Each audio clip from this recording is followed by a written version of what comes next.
Welcome one, welcome all to another mundane hour of pointless banter from your least favourite web non-celebrities. In this Technophilia episode 149, oh my god. I'm your host, James Bruce, jack of all trades and master of none, and I'm joined today by no girls apparently, just another sausage fest. Davey Boy Leclerc, renowned gaming editor for MakeUseOf.com. Sup, Dave? My sausage. Oh, wow. Did not need to know that. I'm also joined by Robert the Weezerhan, who can only be described as elite. I'm a celebrity in my own mind. do you actually have another job? Because I'm pretty sure Make Use Of doesn't pay you enough to live on. No, I'm working on some projects to try to figure that out at the moment. So it's kind of a combination of that and tapping savings at the moment. Well, Male prostitution. I'm designing a card game. Awesome. That's not. Oh, can I play? Can we play like beta test it like on the podcast? That would be cool. I don't have the like physical stuff done. Like I have stacks of little cards on my desk here to make it work. Hey, speaking of which, one of my writers for iPadBoardGames.org just launched his own card game called Spy Guys. Ooh. It's available on Amazon, and I forget where else it's from. I thought all your writers were just like outsourced people from Fiverr. No. Oh man, Fiverr! I'd forgotten he's about actually that. my only writer right now, but he's really good. I remember you wanted me to write not for you. from You Fiverr. asked me, and you were like, "It pays like $5 an article or something like that," and I was like, "Get out of here." It's gone up a bit since then. Not by an awful lot. Well, I'll just go ahead and pull out my iPad 1 so I can play all You the have latest. to be passionate. Let's just say that. I'm extremely passionate about playing board games on my iPad 1. I play Monopoly. I play the Game of Life. Yeah, that doesn't count. Those are all board games. That does not count. Spin the thing, and then I get the numbers, and then I move my pieces. You are living in the last generation of crappy games. Look, I'm living like 5 generations ago with a first generation iPad. gentlemen, what has piqued your interest this week? Rob, you go first because you got 2. Oh man. Okay. Is that so, a typo we're on your list, Rob? What? No, that's not a typo. That first game? No, that's not a typo. I see what you're looking at. No, I'm playing Far Cry 3 right now. I'm confused. Living in the present. Yeah, so we're going to talk a little bit more. You know what? Hey, I'm going to rejigger the order unless someone like argues very directly with me. How about that? You already said it now, so let's all right. talk about it. So there's a thing going on. This is the 3rd annual 4 in February challenge. It's a thing that Joystick started. By the way, it's unfortunate to hear that they're shutting down. Spoilers! That's a news story. Spoiler. That's the order that I'm changing. I see. Oh, you're changing the news Yeah. order. That you're going way out of line here. Okay. That is wow. I need this piece of information here to give context for why I'm playing Far Cry 3. Okay. Okay. Sorry, stop. What's the typo? There's no typo. Oh, the joke. It was a joke because Far Cry 4 came out and he has Far Cry 3 on his list. So that was the Got joke. it. Why is he playing Far Cry 3? I did not know Far Cry 4 was a thing. Okay, Get with the times, Bruce. gotcha. So All right. what's going on is the 4 in February challenge is the thing that Joystick started, which is during February when there's not many games coming out, go into your backlog, Steam games you purchased cheap, games you started and didn't stop, or started and never finished, go back and try to beat 4 games in February. So I haven't picked my other 3 games, but one of my games is Far Cry 3 right now because I picked it up on a cheap sale and I was like, people rave about this series. It's big open world nonsense. So I got it on it. And yo guys, if you haven't played Far Cry 3, it's pretty rad. I hear it's a lot like Far Cry 4, so if you want that experience cheaper, you can get Far Cry 3. But yeah, have either of you played Far Cry 3? Yeah, I beat the Far Cry 3 when it came out, and I liked it a lot, except for the ending. But, won't spoil that for you. But up until that point, I really, really enjoyed it. I got video playing of the beginning of the game, and you see they just had the character Voss walking around talking to you, and that guy is awesome. Yeah, he's a crazy. Oh, he's a nutbag, all right, but man, is he an awesome nutbag. But yeah, I'm digging into that. I'm really enjoying just like wandering around and murdering endangered wildlife to make wallets and rucksacks. Well, that's horrid.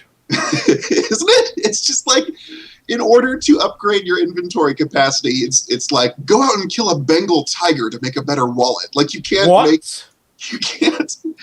you have to kill increasingly more dangerous animals to make the things that expand your wallet, inventory, ammo pouches, holsters, etc. This is horrible. We do not condone this game, everybody. There's no sensible justification for why you need dead Bengal tigers to make your fourth holster or whatever. But that's a thing you do. So I've gotten through like maybe 4 story missions, and then I just straight up ignored it and went around and started flipping outposts and hang gliding around tropical islands. And yeah, it's real good like that. It's got that kind of cool feel of as though it is like, it has all these various situations that you'll run into in the open world. Like, you might find a friendly person with a broken down car, or you might find, a couple Jeeps parked in the road blocking the way because the bad guys have created a barricade or whatever. But then you also might find like roaming Bengal tiger or herd of sharks. Herd's not the word for sharks, but can you not kill them? You can kill the tigers. Oh, can you not kill them? Oh, can you choose not to? You have to run if you don't, because they'll try to kill you. Yeah, they are tigers. They're not exactly known for their friendly nature. Yeah. All right, I'm calling this episode Boycott Far Cry. I hope you're okay with that. They're not real tigers, James. This is a video game, It's still wrong.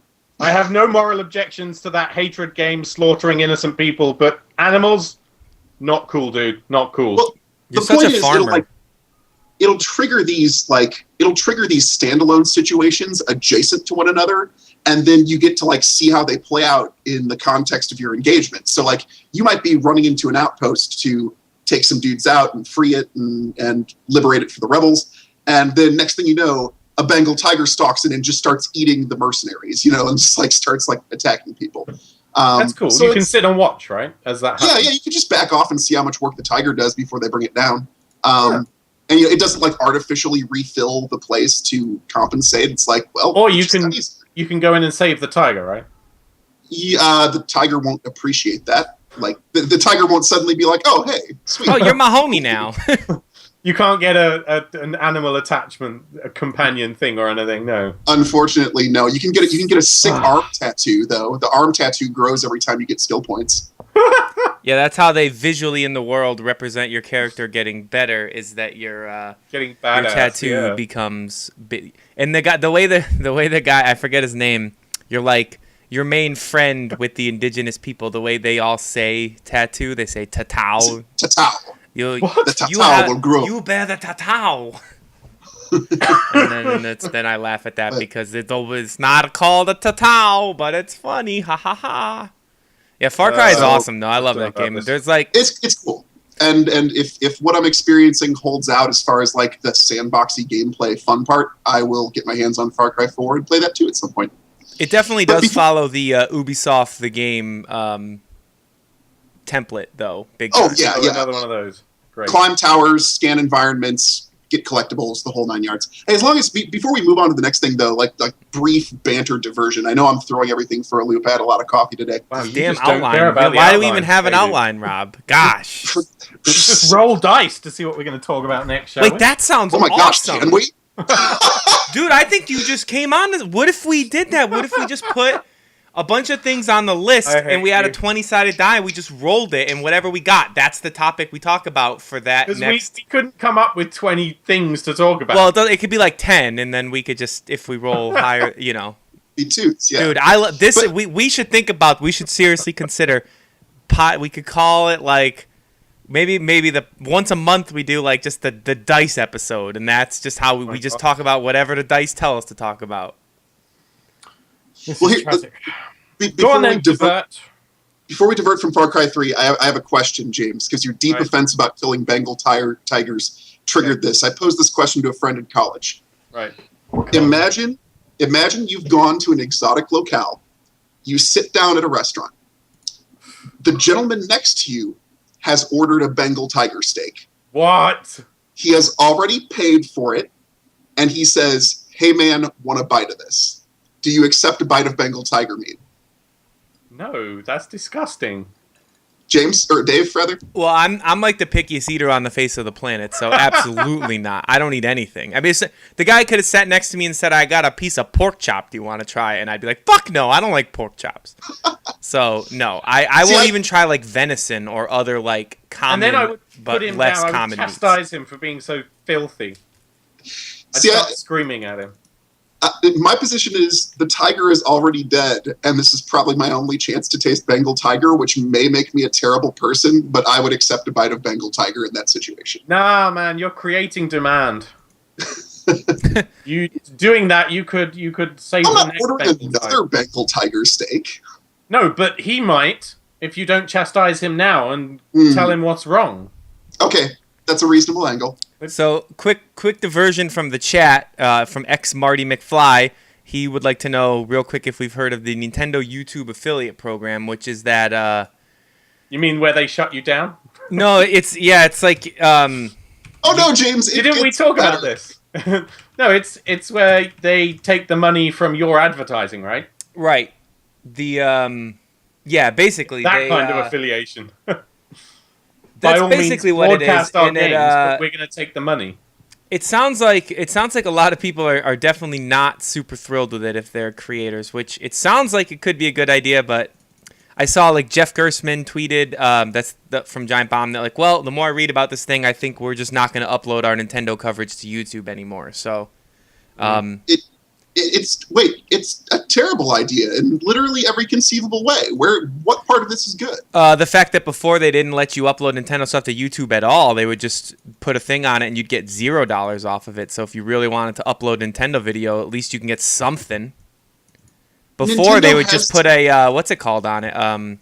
What do they call those things where they take it down on YouTube? DMCA. Yeah, they would just put those on everything across the board, no matter what, and then you just make $0. So at least you can make half of the dollars. Or you could stop broadcasting Nintendo games because Right, Yeah. which is ultimately Or what you can what is going to end up hurting Nintendo in the long run because people are going to be like, a lot of marketing comes from the YouTubes now. Yeah.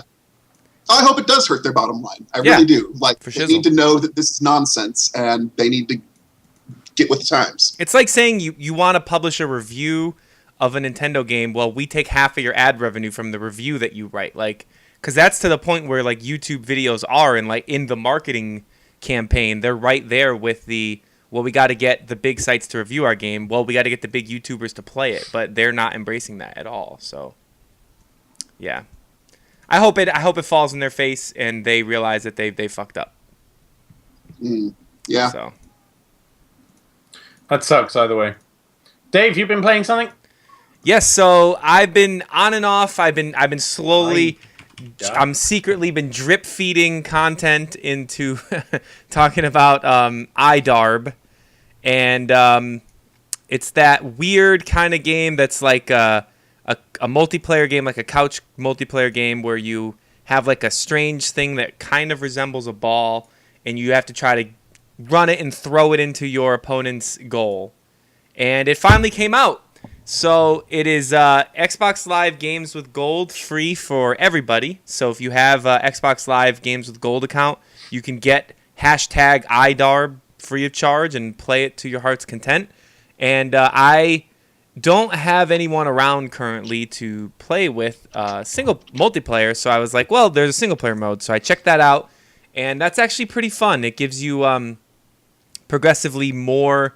The game goes up to 4-on-4, but it starts you out going 1-on-1, and then it slowly adds in more people to fill out the game as you progress, and they get more skilled. And Can I get this in the UK? Because is Games with Gold in the UK? You get a free game with. I don't know. Is there supposed to be some kind of notification on your Xbox? No, 'Cause I don't... no. It's just like the Well, that's PlayStation ridiculous. Plus. It's just like PlayStation Plus. You got to go get it. But there's nothing that tells me I could get it. You have to go to the store and go. No, I mean, there's not even an email that says, hey, this is for free this month. They put it out on their blog probably. posts, say like, hey, these are this month's Games with Gold games. But the thing is, my understanding of the way these free things work is that Microsoft is still and Sony are still paying the publisher when the game is downloaded. So they want to put it out there so you know, but they don't like automatically make it download for you because they would have to pay money every time, you know. So they want it to be downloaded, but within reason. But they don't even actually. This probably isn't available for me, to be honest, in the UK.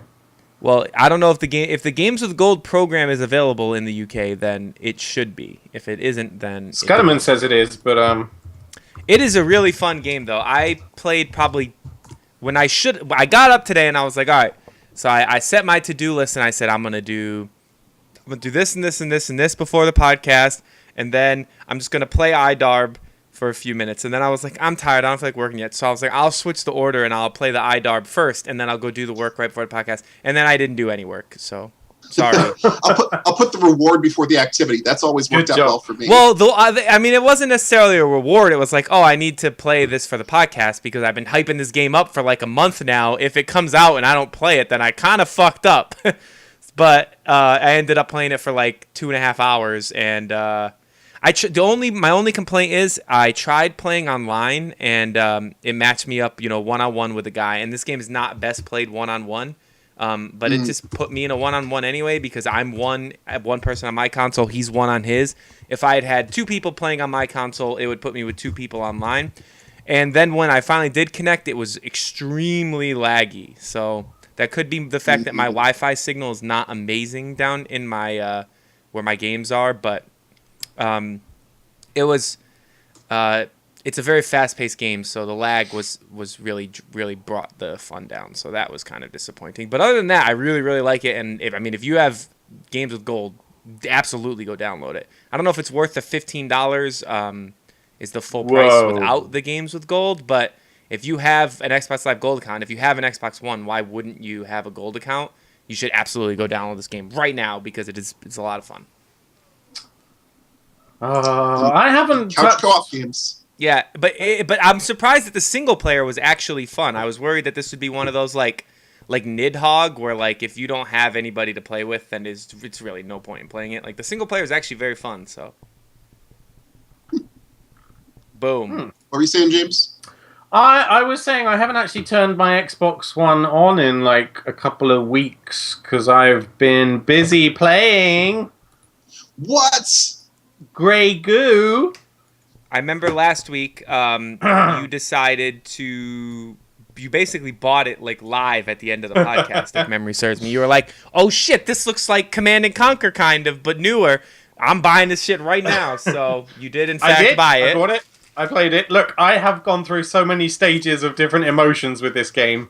All the way from basically initially finding it very boring, just because it was so restrictive. I mean, the maps... To me, they kind of feel like what I imagine Dota is, like where you have those corridors. It feels like every map has like 3 corridors to me. So I started off feeling that. Then I felt it was a bit too difficult.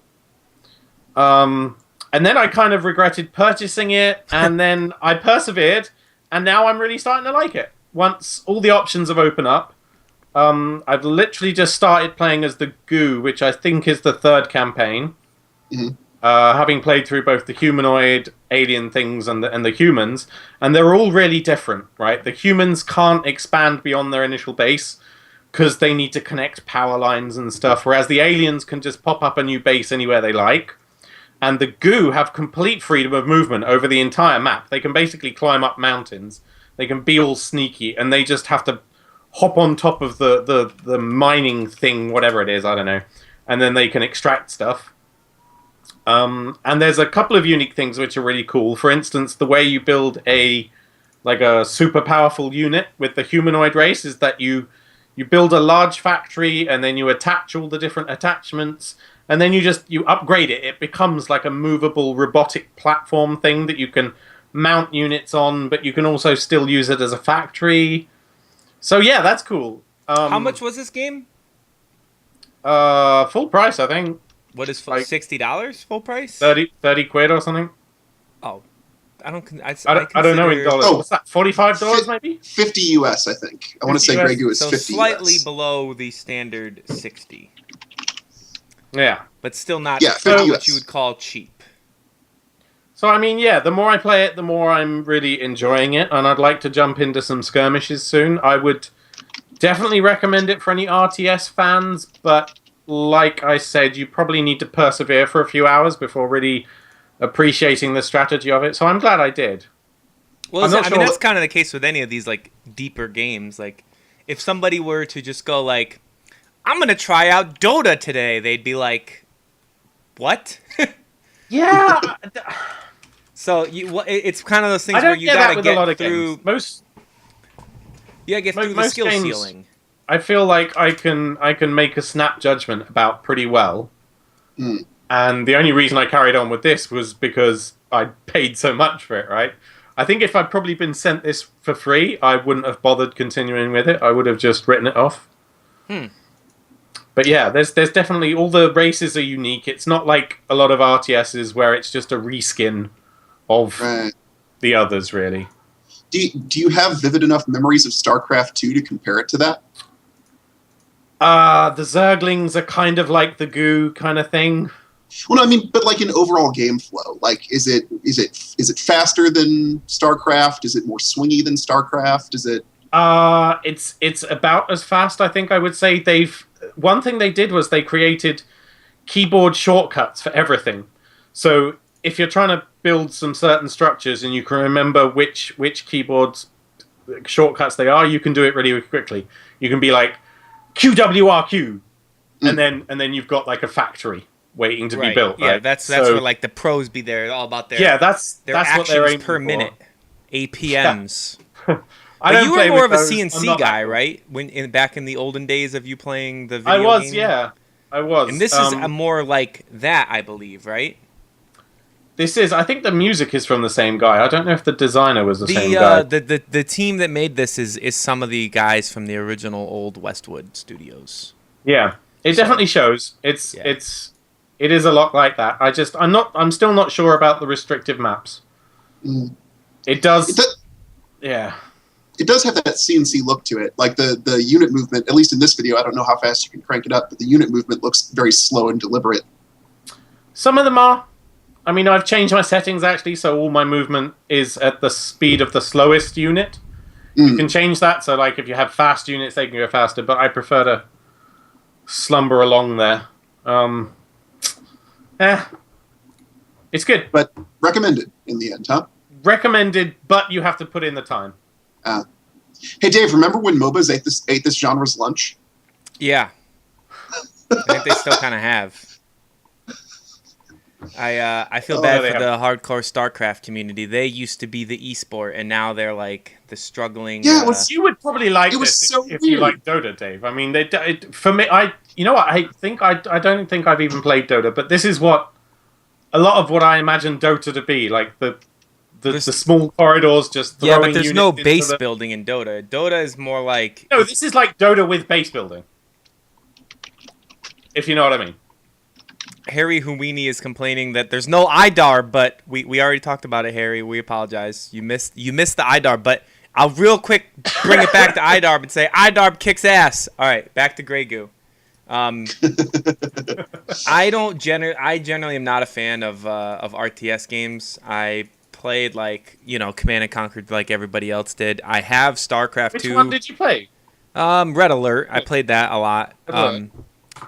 And I liked it fine, but I don't like micromanaging, controlling multiple units and stuff. Like Dota has some heroes that require you to micromanage. Like there's a guy named Meepo who every time he levels up few levels, he gets another copy of Meepo. But if one Meepo dies, all the Meepos die. So you have to constantly be like paying attention to what all of your Meepos are doing. And I just won't play that character. Like I don't like doing that. I find it to be more tedious and work.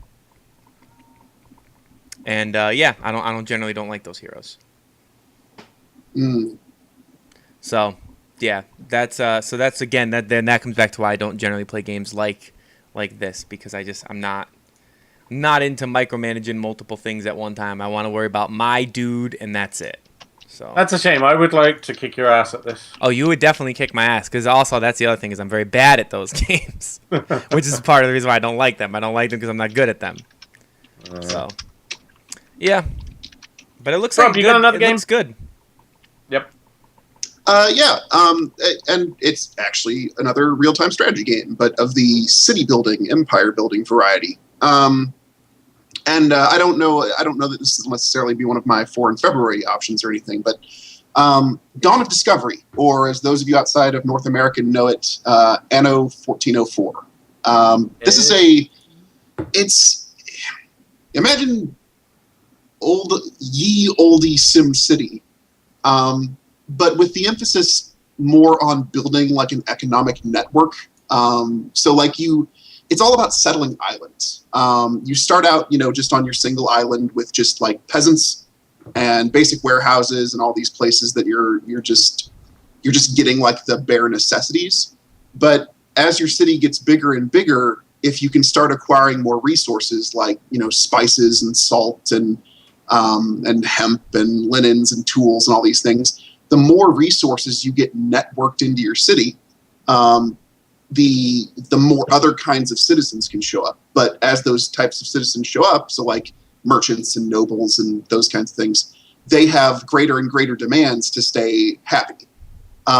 So it's set up such that the main campaign is actually a tutorial for the sandboxy mode. So, as you play through the campaign, it will slowly but surely start teaching you mechanics and teach you, okay, now you can't find what you need on this main island. You need to establish a colony on another island and start a shipping route between them to bring the goods in. And it's super deep. It's really pretty I think it's 2 years old, 3. Trying to remember the exact. It's relatively recent, but. It's a very good looking game, and I think that's in part due to the fact that it's not necessarily emulating, or it's not necessarily simulating a ton of discrete tiny things. It's just simulating like broader systems. So there's plenty of horsepower left over for it to it's got like simple models and everything animates really attractively. I don't know how much more to say about it, just because I haven't gotten very deep into it, but I'm already kind of enthralled with it.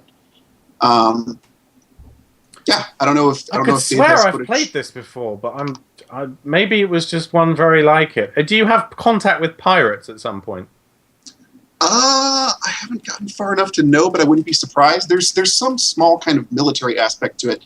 I know you can start like creating like barracks and raising crusaders up and having an army like that, but I'm not sure exactly what that stuff does yet.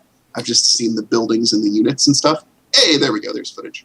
It looks familiar. I just Yeah, and apparently it's like really hard to strike a balance. And in the late game, you have to actually like colonize southern islands because that's only certain resources are on the southern desert style islands. They say like Orient colonies. And those have different resources that they then ship back to your main thing.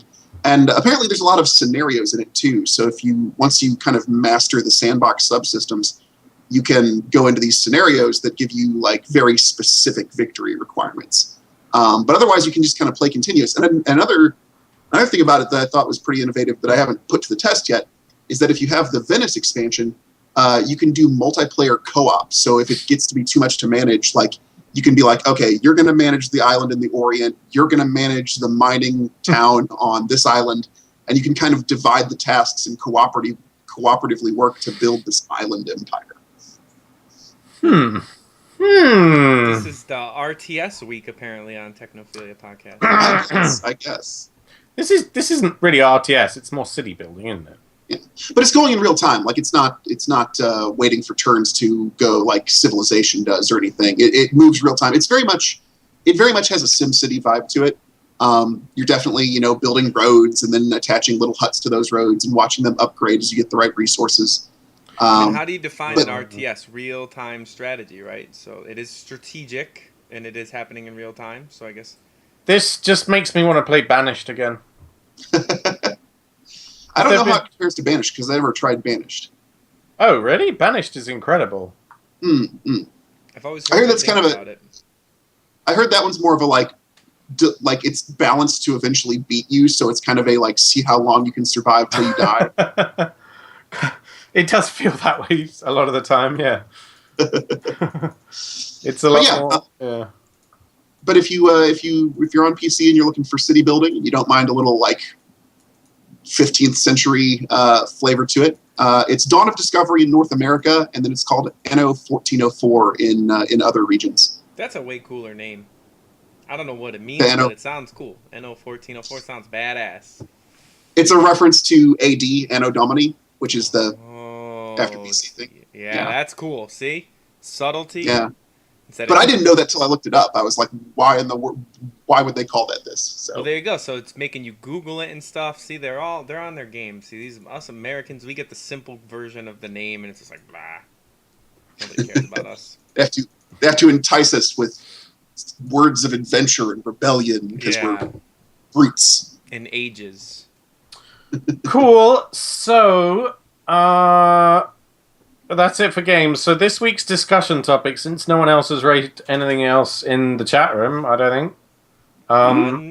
No. Basically, desert island discs, but for games. So you're stranded on an island, but your needs are taken care of, whatever that means. What game do you take? Do we have internet? That is the key question. So this was the reason I posted this in the outline is because it was actually brought up on one of my streams, and so we started like turning it over there. But yeah, you are on an island. You can't leave it, but like your needs are taken care of. So you're not just scrounging around for. But you don't have an internet, obviously. Otherwise, you could just spend all day on the internet.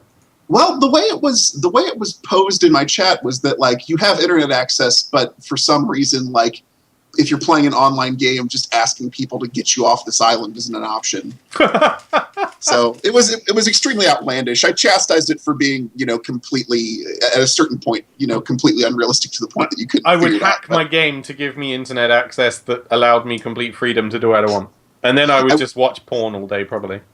I mean, that's easy. If I have internet access, I would just bring Dota because every game of Dota. But if we don't have it, play it forever. So let's make it easy and say no internet access. Okay, so offline games only. Yep. I mean, there's no offline game that I would want to play like for forever. Oh, that's tragic. Because every offline game eventually you kind of do everything there is to do in it, and then. Nope. Well, I mean, even if you do everything there is to do, I mean, okay, I'm gonna take Command and Conquer Generals 0 Hour. That was the last final good Command and Conquer game. I don't know what else to say about it. It's a classic and it has longevity. And I could still, I'm seriously, because I looked up where to buy it the other day, and you can only get it on like Origin or something. I looked for it on Steam, and I was so sad to see it not there, because I would like to get that again. Did you check Origin? Yeah, but I don't want to use Origin because it's shit.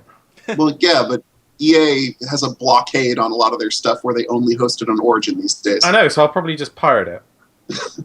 Okay. I'm happy to pay for anything on Steam, but I ain't going to go to Origin. That sucks. If they're going to do it like that, then sod it. We'll pirate it. But yeah, I would take Command and Conquer General 0 Hour. Infinite replayability as far as I'm concerned. Martin McFly says his Desert Island game is Skyrim.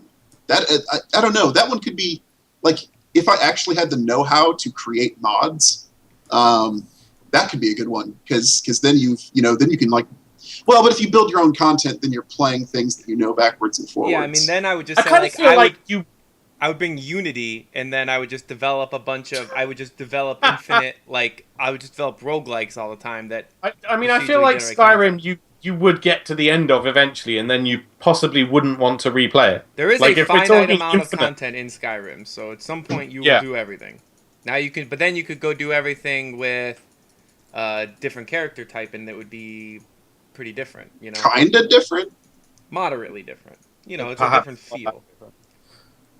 I mean, without internet, I don't know of a game that I would really want to play forever. Maybe, I mean, I could still bring Dota, I guess, and just play bots. You could just bot match Dota. Well, that's not a bad idea. Something like Unreal Tournament 2K4 or something. You could play against bots forever. I mean, because it's still different every time. If you turn the bots up to unfair difficulty in Dota, they are moderately challenging. Then if I ever did get off the island, I would just have so much practice at this basic mechanics that I'd be able to just go pro when I got off the island because I'd just have nothing but Dota under my belt. No, you're gonna rot and die there, Dave. I guess I'll stick with Dota either way, internet or not. I'll still take Dota. Although technically, without internet access, Dota doesn't like to work for bots or otherwise. But it's because it's tracking your every move. You know that, right? But yeah, either way, I would figure out a way to get it to work. And then just God, wouldn't that be funny if we suddenly found out Dota was part of a Chinese like botnet or something? Considering how often it gets cool. DDoS'd, I doubt that. It's DDoSing itself. The game gets DDoS'd That's like the at least beauty of once it. a week. It's all smoke and mirrors, Dave. Rob? I mean, one of the first things that came out to my mind were like the low-hanging fruit was like something like Civilization 5 or Endless Legend, games that randomly generate maps. And yeah. But then after that, like the sort of criteria that I started realizing was you need games where like a certain portion of the burden of amusement happens in your own imagination.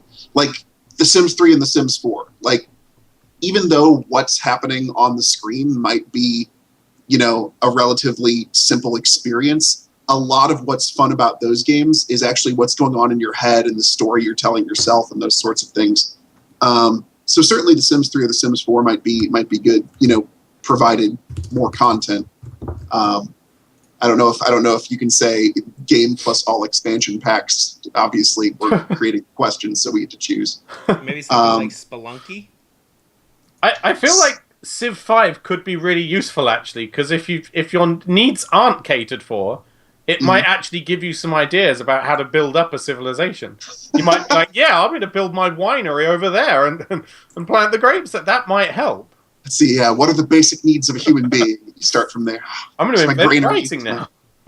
Sharpening spears. But yeah, that was kind of the thing. Like, I think the best games for that kind of thing, if you were stranded in one place and could only bring one game with you, you'd want a game where like part of the burden of amusing yourself happened in your own head. That like the game kind of played back with you and made you think things, because then that'd be more replayable, I think, even than randomly generated content. You can only do Diablo 3 for so long before you're replaying the same content over and over, I feel like, even with the randomization in that. Yeah, I mean, I think the key to really having endless entertainment is it comes from the online multiplayer. If anything, you take that away from, and at some point, I feel like you just kind of... You're just done. Yeah, like the AI only has so many ways even of doing things, and at some point you're going to have like been like, well, they're going to become predictable, but you can never predict a human. That's the whole beauty of online multiplayer. So right. Basically, if you're stuck on an island, you're just screwed. Well, yeah. I don't know. Maybe get a couple good months out of something. Maybe. But all right. Yeah, are we done with this discussion topic? I can't tell. Yeah, I say we're good. Because we could always think of more games. I could think of more games forever. All right, we'll move on to the news though. I'm going to bring this one first because I know it's a couple of weeks old, maybe, but I'm writing the what is it called? The death thing, the thing you put in a newspaper, the obituary for Club Nintendo, which I believe was officially killed off and will be stopping completely later in the year or something. So I got some pretty cool stuff from Club Nintendo, and I know you'll be surprised by that because I fucking hate Nintendo. Don't you have to buy Nintendo games to get points on Club Nintendo to get the stuff? So yeah, that's the thing, right? Remember, I was in Japan for 7 years, and basically for 2 years of that time, I was working in Kyoto Notre Dame Women's University in their language laboratory, which is where I met my wife, actually. But the language lab is kind of like independent of the actual English department. It was to support all the kids who didn't want to, I say kids, they were university students, to support the kids who didn't want to learn English, but had to. So, yeah, basically we had like issues with motivation, and one of the ideas I had was to combine their love of everything Nintendo DS with language learning software. I convinced someone to buy the library, buy our little language lab, like 4 DSs and 30 odd games. which the kid they could come along and borrow them and study for their TOEIC exam or whatever. So, yeah, and I ended up with a ton of coupons, and I can't remember all the stuff I got. I think some of it I gave away, but I can show you some of the stuff. I pulled it out from the loft. This was can you see this? Mario Party cards. I don't think I've ever opened them actually. I'm going to open them now. Ooh. Live on. Are these playing cards or what are they Yeah, called? yeah. Mario. Hanafuda? No, not the Hanafuda ones. I'm surprised you've heard of that. I've been to Japan twice. Oh. It's like a crappy Japanese traditional game. But yeah, these are Mario Party playing cards. Can we see those? Ooh. Kind of cool, huh? I've actually never seen any of these. First time I've opened them. I think I had more of these and I gave them away. Obviously, I got tons. But basically, I made 3 accounts as well because I had so many coupons. And once you got to a certain level of coupons, like there's a platinum thing that you become, like a platinum member, and then they reward you with like the best once a year bit of hardware. So I ended up getting 3 of these as well. These are the original Nintendo Game and Watch things, which I ended up getting 3 of. It's crazy. Check this out. This is not good radio, James, you know. It's not good radio at all. Game and Watch. Little commemorative. 2009 this was. Platinum. Oh, yeah, James, you want to see something cool? What's that? Game and Watch. I can't actually see your screen right now because you don't have it on Skype. Yes, but the people watching on the podcast can see. This is an actual Game and Watch from an actual Game and Watch. Time when the Game and Watches were released. This is Donkey Kong Jr. This is from. I have freaking Super Mario as a Game and Watch. This is from 1982. Broken ages ago. 1982 Game and Watch. I did not get that from Nintendo. No, but I thought it was kind of sad that they were killing Club Nintendo. Because you could get some stuff out of it. You can't see it, but I'm gonna move the camera and show the people anyway. Check this out. Rob the Robot is holding the Game and Watch. Isn't that meta? Rob the Robot is like, look at me, I got a Game and Watch and I'm holding it. I'm a robot. Rob the what? Who? Rob the Robot. It used to come with the NES. Rob the Robot? Yeah, of course I got to Rob the Robot. Not only do I got to Rob the Robot, James, take a look up there. I got the Rob the Robot's box, son. Look at that shizzle. I didn't have a Nintendo. I'd never had a Nintendo until I was like 20-something. That Rob the Robot works too. It's fully Rob functional. the Robot did. Who's Rob the Robot? So brief history lesson incoming. So after the video game crash of 1983, Nintendo wanted to get into the video game market, and it was hard to get stores to carry video games because they were like, well, video games are dead. Atari killed them. So what Nintendo did was they put the Zapper and Rob the Robot into the NES box, and then they were able to market it as a home entertainment system / toy and not a video game system, and it got some of the retailers to be willing to carry it, and then they phased Rob out once it had gained popularity. So, well, that was cheeky. Yeah, smart. Nintendo, it literally, so this little piece of shit robot that barely works to play the games that it's built with is partially responsible for saving video games. That's the takeaway from that. So you can all thank Rob for saving your video games. Hey, there's a place called Omiya in Kyoto too. Oh, okay. Yeah. I was I was just north of Tokyo when I taught English. Anyway, we're getting off the. What was the topic again? I suppose we could talk about Japanese stuff in relation to video games if we had to. Well, were you teaching English with the jet thing? No, I taught English through the Christian church. Oh. What we should probably mention from this story too is that if you do have points, there's still a lot of stuff that you can get. Do they still have hardware rewards? Yes. For the end of this thing, you can get some type of tchotchkes, there's like a messenger bag, there's and then there's also, so you can get some games, some like digital copies of games. So there's a ways for you to redeem your points before it goes away forever. Though the one thing to mention too is that Club Nintendo was in Japan long before it came over to the West, and the Japanese Club Nintendo, from what I understand, is substantially so much better. Yeah. So. Yeah, Japan is just really good at like trinkets and tchotchkes. Like they just They know how to do that. I mean, you can put a coin into a little capsule machine and get like a 6-piece, little robot that you assemble that just came out of a capsule machine. Like it's not as garbagey. I used to have so many until my girlfriend told me I looked too much like an otaku and I had to get rid of them all. I mean, I don't see so any reason sad. they couldn't have just put what Club Nintendo was in Japan out over here and just made the same exact thing. That's what people wanted, but they decided to do it differently in America and the West, and people were Because kind of Japan's so disappointed. much cooler than America. But we all know that. They did say, I think he's asking about my hat, Rob.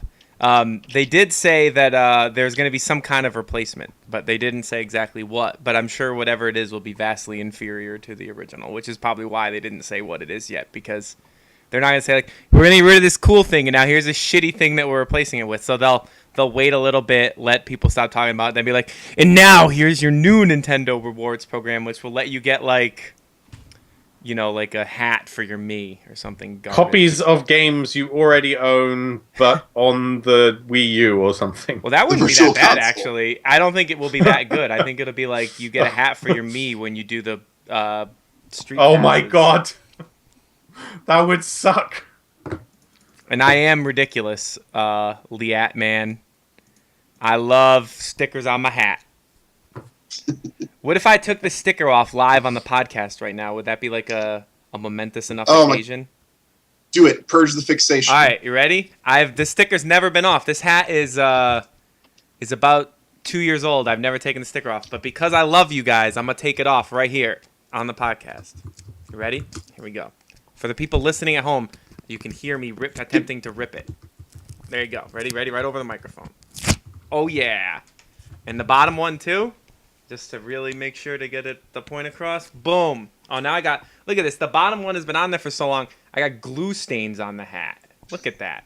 Look at the circle on the top where the sticker used to be. It's clean under there. There you go. Just for you guys. Sticker removed live on the podcast. So you're welcome. My respect for you has gone up about 10%. Only 10%? I thought you were going to say tenfold. Well, the hat is not tenfold. The hat's not that important to my respect for you. All right. Fair enough. I'm throwing the sticker in the trash. We should probably continue with news if we want to finish in a timely manner. Did we have on time? I didn't know we had it on time. We have another obituary. Rip joystick. I think this one is sadder. I mean, the Nintendo thing is whatever. That sucks for people who wanted to get free shit. But joystick is was one of the last just straight news posting sites out there that doesn't inject a ton of opinion into their news. They pretty much just reported it. Kotaku is similar, but I feel like Kotaku will post a lot more, I don't know, opinion, but they'll definitely post more entertainment. Yeah, more like, hey, look at this funny picture, Granted, they brought in Patrick, hopefully to clean up that stuff, but so Joystick is going away. AOL owns Joystick, and they're also killing off Massively and WoW Insider, I believe. Is that correct, Rob? I'm more bummed about the Massively closure because I went there regularly to keep up on what was happening in MMORPGs. I know I really like that space and I love reading about the experimentation going on in it. And Massively got brought under the Joystick wing a year and a half ago, and now suddenly the doors are closing. It's really a market for a general MMO site, though. I feel like most people pick their MMO and then they don't. When I played WoW, I didn't care about what was happening I went to WoW Insider, but I never went to Massively because I didn't care about what was happening in other MMOs because I was focused on the one I was playing. Yeah, even MMORPG.com skirts around to other non-MMORPG games from time to time, and so maybe there isn't a market for it. Who knows? A lot of what I've heard from the people who worked at Joystick and Massively in their final articles is these websites were doing fine. They just weren't doing making money hand over fist, and so some bean counter cut them to make the bottom line look better. To make it look like they were handling more profitable properties. Wait, so what? They were shut because they weren't making enough? That seems stupid. That's AOL wanted to be look, we're making huge margins and tons of profit, and then these sites were making a relatively small profit. This is what they're like, kind of what they're saying. So they cut these so that now the sites they have left are the ones making the huger profit, so they can say, look at our margin, look how much money, look how much profit we're turning. See, the internet is still profitable. You can still make money on ads. Now come advertise with us. You know, although I feel bad for the people who they say like, oh, every time a bean counter closes a home to gaming journalism, we lose a little. But at the same time, I mean, the bean counters, as they put it, don't owe it to anybody to keep a site alive if they don't feel that it is making the profit that they need it to make. You know, like it is a business first. Yeah. You know, like, well, the crummy part is that, you know, at the end of the day, it's clicks that make the money that keep the outlets open. Like, I'm not saying Joystick was an instance of not making enough money, but being entertaining and sensational is always going to make more money than delivering factual news without spin. Wasn't someone told me it was because a lot of their audience were running ad blocker? Because and then they tried to create a subscription program, and so it probably didn't take off as well as it hoped. I don't know. Giant Bomb got their subscription program going by being kind of indie first and building that credibility. Well, they already had names on the site. Right. Who works at Joystick now? The main people that I remember from Joystick are at Polygon was the McElroy brothers. But I can tell you right now that not nearly as many people would have done something like Giant Bomb Premium had they been owned by CBS at the outset, because there's a certain mystique about, you know, siding with the rebel faction and supporting a startup, and I'm sticking it to the man. Like, you know, there's the perception that if you're part of a bigger company, no one needs to come to your rescue like that. Right. Whereas now everybody's so attached. But yeah, to do, like, I could never imagine a reason that anything that Joystick could do that would be compelling enough to make me pay. Right. And it's nothing personal against Joystick. I read their site sometimes for news, but they're just not. I feel like in order for subscriptions to work, it's the same reason people subscribe to channels on Twitch or whatever. You're subscribing because of a personality, and they just didn't have that. Yeah. And like I said, the personalities that were recognizable, most of them went to Polygon. Mm. So, yeah, it's a tricky business, and it's compounded by the fact that, like, everyone and their dog wants to do games journalism to the point that they'll practically do it for free. You know, like, people love video games and people love yammering about video games. So you see, I mean, you can't throw a rock on Metacritic without for every single, you know, huge outlet that I would visit every day to get a review score, there's like a dozen sites I've never heard of getting their reviews on Metacritic. And they can't even be breaking even. I can't imagine it. Didn't Joystick just announce that they're getting rid of review scores? Didn't that just happen? Like a week ago? I don't know. 2 weeks ago? Admittedly, I didn't keep up with Joystick. I feel like we talked about that on this show, though, that X site was getting rid of review scores. Mm. I'm scrolling through our outline, our older ones. So let's take a quick run through of what's been happening in our room of chat. Scutterman says, I thought AOL was dying a slow and painful death. Are they making massive profits in any sector? From what I've heard, they are actually making a substantial amount of money on people pay for dial-up internet. I've read that at a number of different places. Apparently there's a large part of America where people don't have broadband and they get dial-up, and the name that they associate with dial-up is AOL. So that falls in the same kind of space as when people tell me that, like, RuneQuest is still out there making tons of money, and it's this, like, I don't know if you've ever looked at RuneQuest. It's this miserable, like, low poly count, you know. I mean, just, like, Google images of RuneQuest. I've played RuneQuest. If you want to take a trip back to the 90s. I've played RuneQuest. That is not a very fun game. And yet, at the same time, it's apparently making massive amounts of money. I mean, I suspect it's making a lot of that money in places where, you know, lower cost, good technology is not as prolific. And so that's, you know, those are the systems people have. Those are the games they can play on them. But still, when people tell me RuneQuest is still making tons of money, I'm like, where? Yeah. Yes, but I mean, AOL also has, like, Engadget. That's like a super. I mean, isn't Engadget like the most popular text site, general tech site out there. I feel like Couldn't that tell might, you. I feel like that might be true, but then again, I might just be saying words that are completely untrue, which is most of the words I say. That's the case. And so before, I would like James to read this. James, scroll up in the chat. I would like you to read Marty McFly's story about why he left Japan. Here is a true story and why I left Japan. I was teaching one day at a school and I said to them that they should learn at least one language. I assume he means at least one other language. I'm not saying English, but something like Portuguese, because there's a lot of people here that speak it. After that, the other teacher pulled me away when I was speaking. She said, "You're boring them." And then we played a stupid game that they learned nothing. And I've got to say, this is actually quite...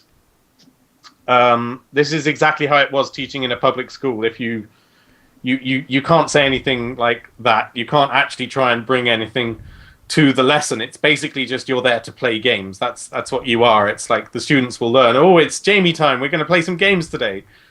And they do end up learning nothing. That sounds great. Yeah, I wish I went to school and just play games. I was only associated with like summer lessons and stuff when I went over there, but and James, you can tell me if this plays out. I'd always heard that like the English education is focused on do you test well, not can you have a conversation. It is at the higher levels, but at the lower levels they don't push them enough because they say, oh, it's too difficult, they'll never understand that. And so by the time they've had like 3 years education, they can basically just say, hello, how are you? And they won't understand the response.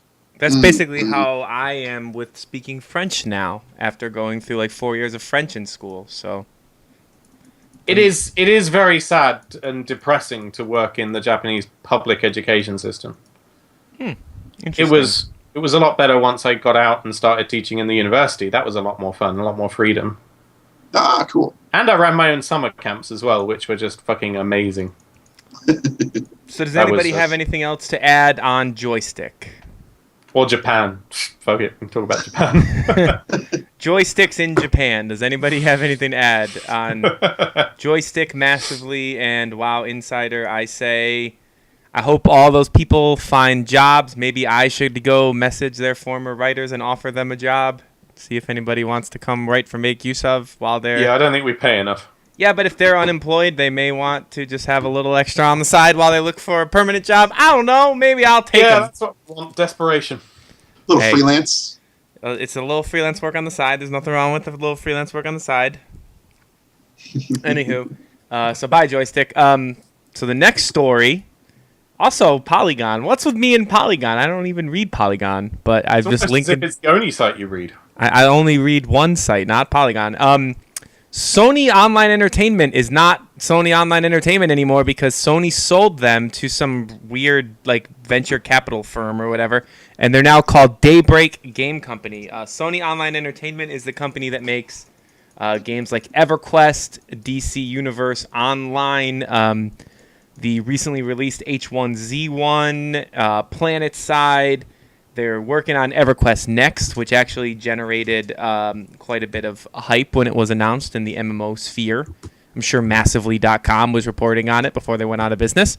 And now they are not Sony, which means all those games are no longer going to, presumably, no longer will be PC and Sony-only games, but they may come to Xbox now. Which is good news for everybody, I guess, because if you want to play like DC Universe Online and you don't have a PlayStation or a computer, you can play it at some point, probably. Mm-hmm. I don't know what. There's not really a lot else to say about that news story. So it'll be interesting to see like what as part of a bigger entity like Sony. I feel like there's more of a safety net around that. So it'll be interesting to see if they really can make a survivable amount of money because these are all. As far as I know, these are all free-to-play, cash shop microtransaction kind of operations. Yeah. H1Z1, I think, is just like... Oh, no, that's right. That is the one that was... Is that free, or is that, like, buy it with microtransactions? H1Z1 is pay right now while it's in early access, but it'll be free-to-play once it's really live. Right. Yes. But that was the one with the whole controversy because some guy bought something and then it was, like, pay to win or whatever. That was that game. We were talking about that last week, I think. Or 2 weeks ago. Marty is talking about them coming on to Xbox. Yeah, I mean that's. I think the Xbox thing is the only real big takeaway from the story is that they're not Sony exclusive anymore, and also I guess the takeaway is that Sony apparently is getting out of the MMO game. That seems to be. I mean that was their whole MMO wing, right? It was SOE, so Who cares? Sony cares. Yeah, I don't know. I guess it's. I've never actually played any of the SOE online games, really, so I'm not sure what the experience is like. I don't have a deep personal attachment to what they're doing. We don't really have any more news. No, I played a good bit of DC Universe Online. I thought it was pretty fun. But like all free-to-play MMOs, I kind of hit the point where it's like, oh, that's right, this is free-to-play. It seemed kind of like a weapon-based action game that they slapped a superpower skin over a little bit. Like, it didn't seem like you could really make, quote-unquote, like any kind of superhero. Like, everyone was kind of a beat-em-up vigilante, it looked like. Somewhat, yeah. But it also was a little more. It was more like it was almost like an MMO for people who don't like MMOs because it wasn't nearly as like rotation focused and stuff. It was more like a beat 'em up, but with lots of other people running around beating them up with you. Counters and that kind of stuff. Yeah, a little bit. I mean, it's still an MMO, so it still has to have some of those MMO limitations. But it was. Like it was a little bit like Terra, like that kind of combat, but not as good as Terra. I played that for 5 minutes. Not as good as Terra. Terra's better. I'm being told there's a new Humble Bundle of the Star Wars variety. Apparently, yes, there is a Star Wars Humble Bundle. This is hot off the presses. Actually, I don't think so. I think this was announced a while ago. Star Wars Humble Bundle. But you get a lot of shit in this bundle. So you get the original KOTOR, Jedi Knights, Jedi Academy, Star Wars Dark Forces. $12 or more, you get the Star Wars Empire at War Gold Pack, both Force Unleashed, and more than the 1020 average. You get Republic Commando, Knights of the Old Republic 2, and Star Wars Battlefront 2, with more games coming soon. So that's a lot of Star Wars shit for $12. No one wants like Star Wars anymore. We're over that. We are? My response is congratulations. You can enjoy a bunch of really average games with your favorite intellectual property. Like whoa! Hey, KOTOR is not an average game. Most of the games in that package are average. There are some winners in there. Knights of the Old Republic is like that's where like the whole Mass Effect Dragon Age thing really got popularized. Right, and Battlefront's pretty solid as well. I don't know if I could go back to Battlefront though. I feel like going back to like a competitive type shooter. I don't know if that would be very fun.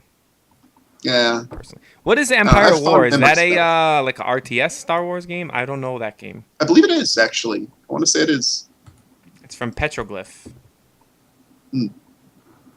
So that's cool. Yeah, they make Universe at War, so yes, must be an RTS. Yeah, so that's cool, but that's actually a very high average for a Humble Bundle, $10.20. Usually average is like $5.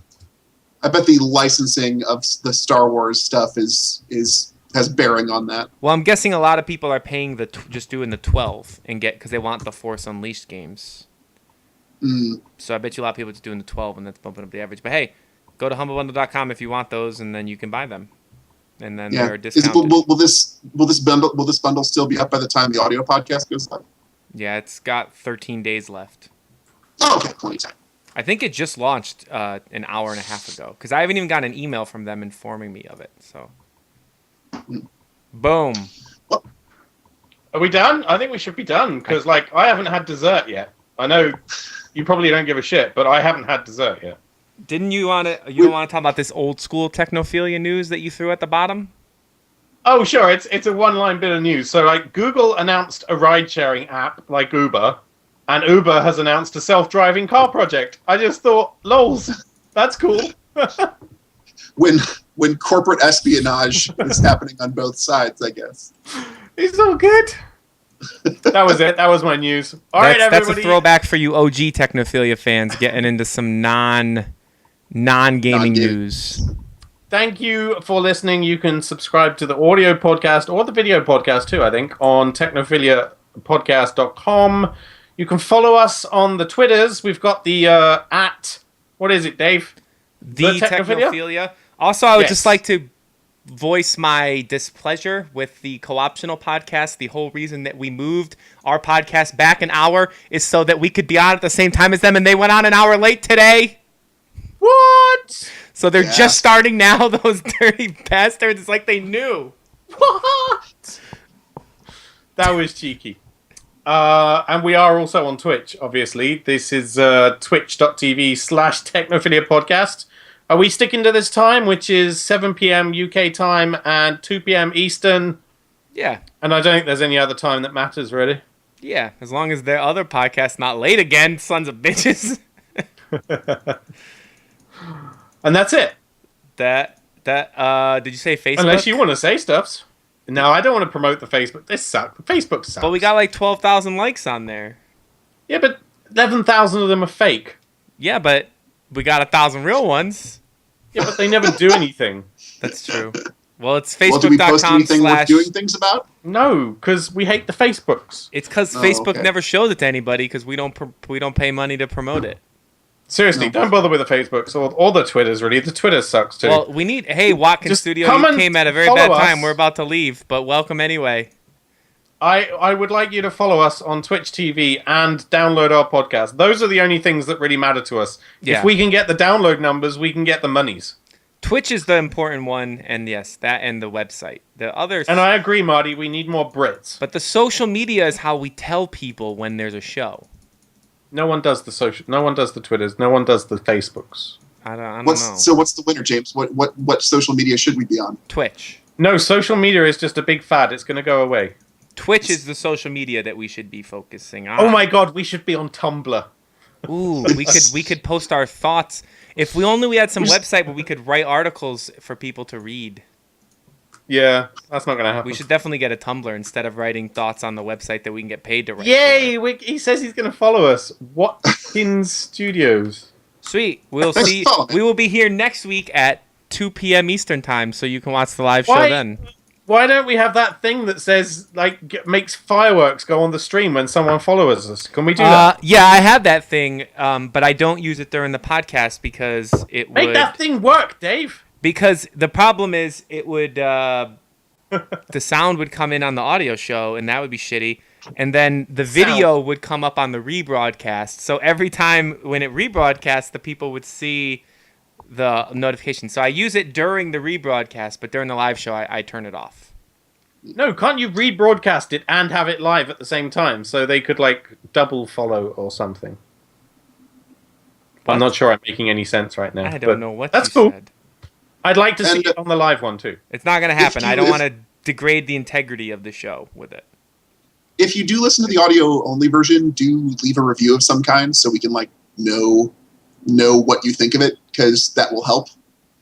Also, Feedback try is to good. get here on 2 p.m. on Tuesdays, because then we would love to talk to you live because we like you. You seem like a cool guy or girl, and we would like to interact with you in person. So you should come here to the Twitches. I think we had a good chat room today, except for the people calling me Baldy. That was really mean. That happens every time I rebroadcast. Somebody's like, James Bruce is bald and old, and I always say, damn right he is. And then they say, Dave is a I'm douchebag, bald and I'm old like, and yep. grumpy. So, all right, we are officially done with the podcast. So, people listening and watching, have a good day. I know Take we're not- care. Hello.